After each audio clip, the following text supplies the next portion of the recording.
Okay. So if I move something, you can see the values change like so. If I rotate, same deal. If I scale, same deal.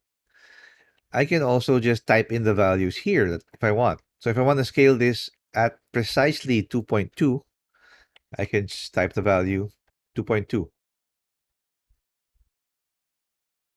If I want to move this specifically, let's say 0 in X, 5 in Y, and negative 2.5 in Z, I can do that. Okay, same with rotation. The default values are for translate zeros, rotate X and Y, Z are 0, and then scale values are 1. So if I turn my translate values to 0, your object goes back to the origin, to the middle of the grid. So anything that you select, just turn their transforms to 0, translate transforms, I mean, and they're back here. If you turn their rotations to 0, they rotate back. Down here is your timeline, right? So this is where you go when you have animation. You can scrub your timeline. You can look at a specific portion of your timeline. So this is your timeline. This is your range bar or your range slider.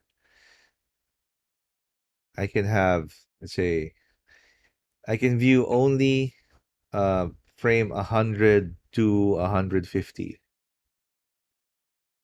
Let's say you want to focus in on that. So that's all you can see, frame 100 to 150.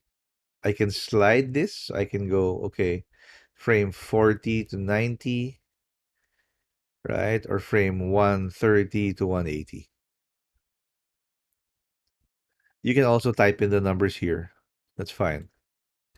If you want to add more frames or change the maximum frame, always click this one. So I can say, I want more frames. I need 600 frames. Just type in the value 600. So you see, you don't see 600 here because the maximum range of your range slider is 200. So I can just type in 600 there. And now I see 0 to 600.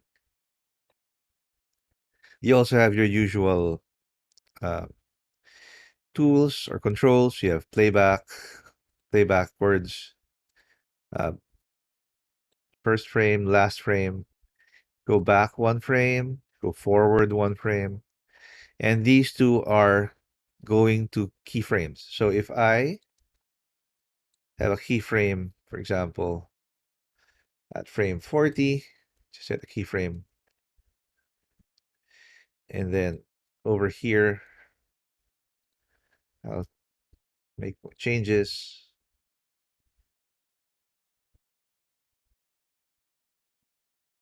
Like so. If I click on the red, these triangles with the red bars, they're going directly to the previous and next keyframe. So that's how that works. Couple more things I wanted to add about manipulating objects. Let's start with move. You can see with my move tool active, my manipulator looks like this. I have these three arrows. Okay. Remember that when you're working in Maya, your XYZs, your coordinate systems, are color coded. So XYZ equals RGB, right? You can even see that here in this little compass. Y is green, X is red, blue is Z is blue. Now that being the case, if you look at your manipulator, it's the same thing. So now if I click on the green arrow, I know I'm moving this in the Y-axis. And you can see translate Y, the value changes. If I select red, I'm moving in the X. If I pick the blue, I'm moving in the Z.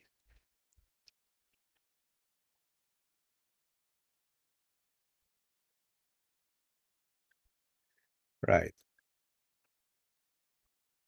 So if I click in the middle, I'm actually free moving. So I'm moving this in all axes. I don't have much control, so I hardly do that. But you'll see all these values change now. If you want to move on a plane, meaning two axes at a time, you can always use these squares. So this one will let me move on Y and X.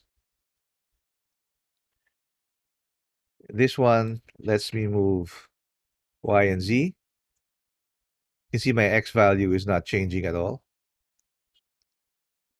And this one is X and Z.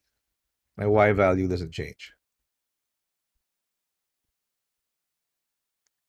Same thing applies to rotation and scale. So if I rotate this, if I click on the specific arrows, sorry, the specific arcs in this case, I can rotate in specific axes. If I click anywhere in here, I'm free rotating.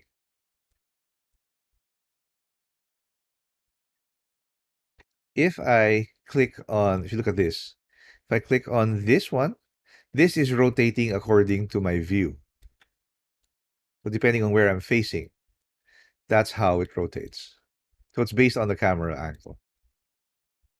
Let's bring that back to 0. There you go. Scale, same thing, except that instead of arrows or arcs, you have squares. So I can scale in a specific axis. I can scale on a plane, so two axes at a time, like so.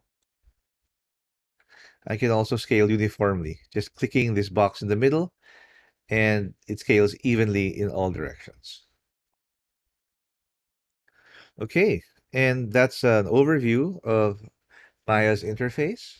There's a lot more, of course, a lot more stuff to cover, but for now, that's enough of an intro to get you guys started. Thanks for watching.